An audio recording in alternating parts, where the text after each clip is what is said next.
Hi. Last night I was having dinner at a restaurant out here in the hill country of south central Texas, sitting outside on their deck, and they had some turkeys running around. And I was sitting there thinking a little bit about what the next whiskey and cigar pairing I wanted to do would be. And I thought, let's go with a turkey theme. I was in wild turkey. This particular one is wild turkey rare breed. It's a barrel strength, which basically means it's the same strength as it is when they put it in the barrel. In other words, they don't proof it or add water to it when they bottle it. So in this case, that means you end up with a 58.4% ABV, or 100 and whatever that is, 116.8 proof. Yet it doesn't hit your nose that hard. What rare breed is, it's from the Wild Turkey Distillery in Kentucky. It's a blend of 6, 8, and 12-year-old bourbons. And that's been done by many companies. It's not a new idea. However, Wild Turkey might have been one of the first ones to do it, if I remember correctly. I've had this a few times over the years, and I would say it's pretty consistent. So they do a great job at making it consistent and blending those different aged whiskeys so that they always taste the same. Gotta keep the cigar going. This particular bottle is actually from May 2020. Not a new one. It's been around for a while. But as I said, it's very consistent. This bourbon has a mash bill of 75% corn, as I understand it, 13% rye, so it's got some rye in it, and 12% barley. That's what it tastes like to me, actually. I mean, it's definitely a bourbon. They also have a rye version, by the way. I assume it's less corn and more rye. Have not tried that one. Wild Turkey is kind of a household name here in the United States. I remember trying it when I was in high school. That was a long time ago. The roots go back to 1855, when a wholesale grocer was started selling wine and spirits, and ultimately he ended up owning the Wild Turkey Company for a while. And the actual distillery opened in 1869 on Wild Turkey Hill in Lawrenceburg, Kentucky.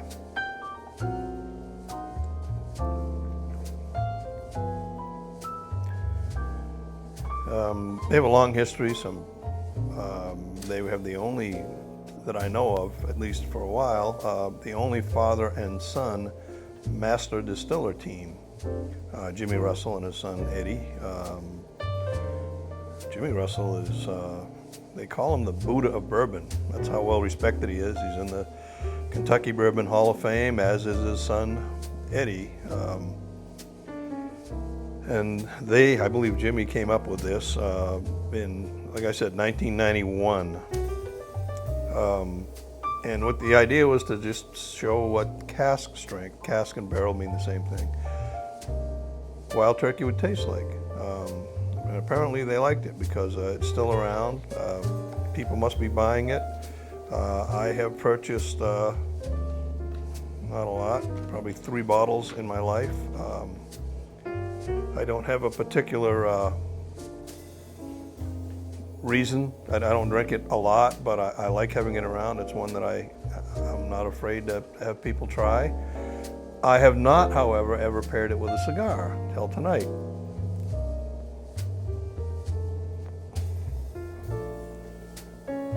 So this whiskey is high proof, yet when you drink it, you're not assaulted with alcohol, which I knew. Very well balanced, so I thought, let me try to find a kind of a medium cigar, but one that has some character. And so I have a Gurkha Crest. This company actually started in 1989. However, it was actually a brand or company that was resurrected. They had been making cigars as long as 100 and something years ago.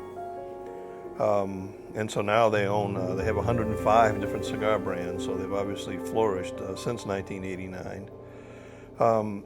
This is a Cuban seed, Nicaraguan fillers with a Connecticut wrapper. It's a Maduro.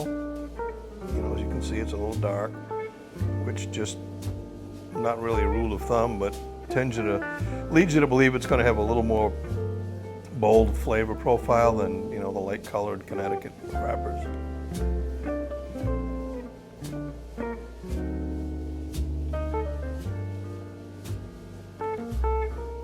It's very smooth, easy to draw, this cigar. The strength is medium, but the flavor is complex.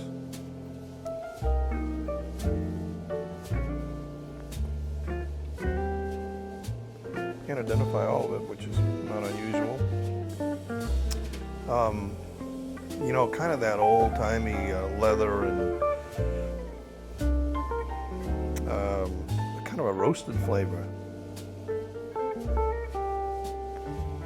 Not really spicy, but a hint of something savory in there. See how it stands up.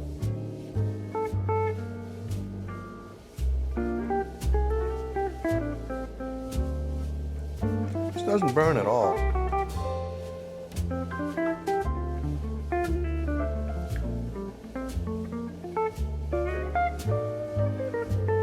I don't see any problem with that combination. I was afraid at first the cigar might not be strong enough, but it stands up to this. There's no fighting going on. They're playing well together. For 116 proof whiskey, this is very easy to drink. I expected it to be a little bit more difficult. I had forgotten how easy it is to drink. Given a choice, I think I prefer proofs down closer to 100 or in the 90s. I'm not a high proof queen. I don't need to prove that I can drink high proof whiskey, although I certainly try it quite a bit. It just depends on what I'm in the mood for. This works very well. One thing that I do quite often is try to keep my cigar going. Particularly with scotches, but also higher proof bourbons, because sometimes when you have a high proof whiskey, sometimes the alcohol has a tendency to mask some of the character of the flavor in there and the various tastes. So I add a little bit of water, usually around 10 milliliters. Think of a teaspoon as being about 15 milliliters. And I've got about 1.5 ounces in here, so something less than a teaspoon. So I just put in about half a teaspoon. And that water will release some of the oils, the insolubles, and it will bring out different flavors. You're not really diluting it, diluting it, either one. But it will possibly bring out some more flavor.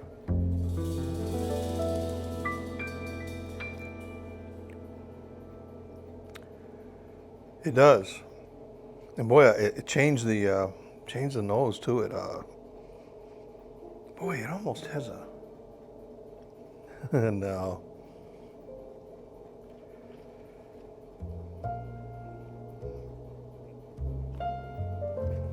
I'm getting a little bit of spice, but not a lot.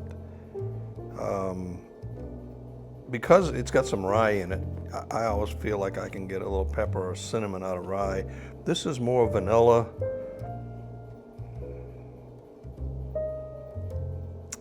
Yeah, that's about it. I'm getting vanilla, oak. It's a bourbon. Gonna get oak. But that water actually it changed it. It wasn't hard to drink before, but this gives it a smoother feel on your mouth, actually. How's that?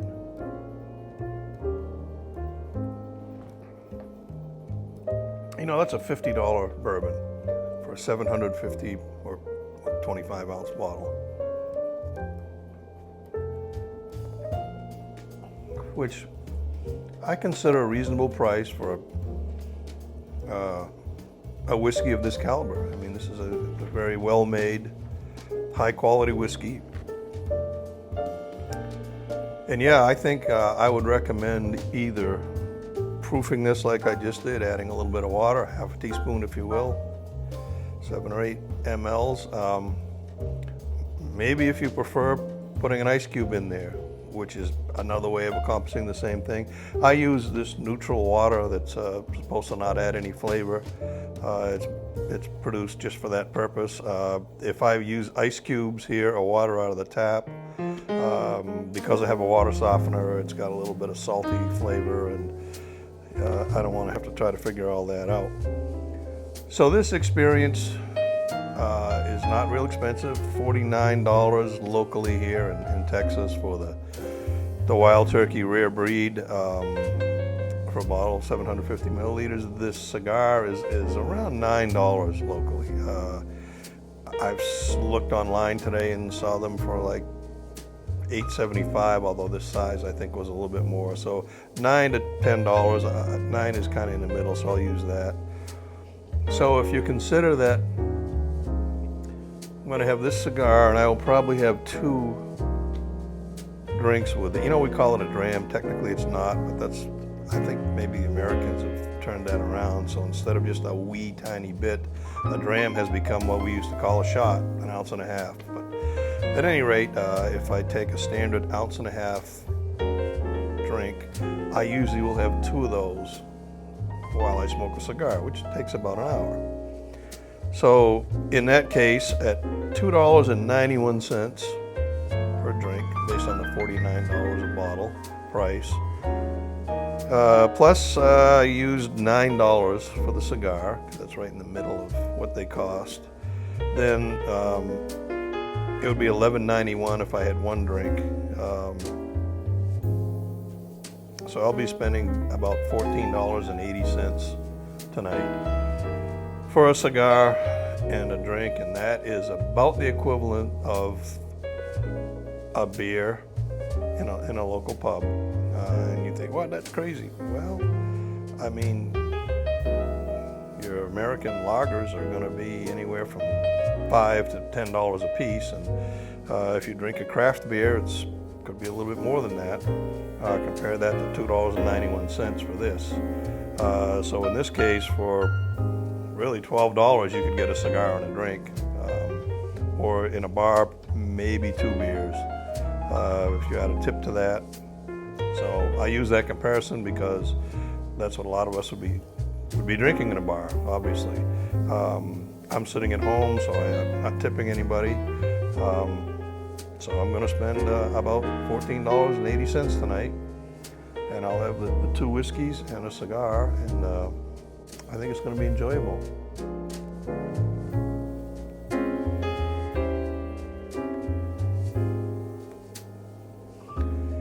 You know, it's interesting, this cigar, there's something called retrohaling, which, you know, we learned to do when we tried to smoke cigarettes when we were teenagers. You had to try to blow the smoke through your nose. Well, the fancy people call that retrohaling. So I do that usually once with every cigar because it's just another way to sort of understand the flavor and the profile of the cigar. And I just did it with this one, and sometimes it tends to irritate or burn your nose a little bit. This cigar did not do that at all. It's a very user-friendly cigar. If you don't like really strong cigars, and particularly if you're going to pair it with an approachable, easy drinking whiskey, such as this rare breed, Wild Turkey Rare Breed, this cigar would be a great choice, the Gurkha Crest. It's they say a medium cigar. Its flavor to me is maybe not quite in the medium. It's in the mild to medium, or medium minus, however you want to describe it. But it can stand up to this whiskey.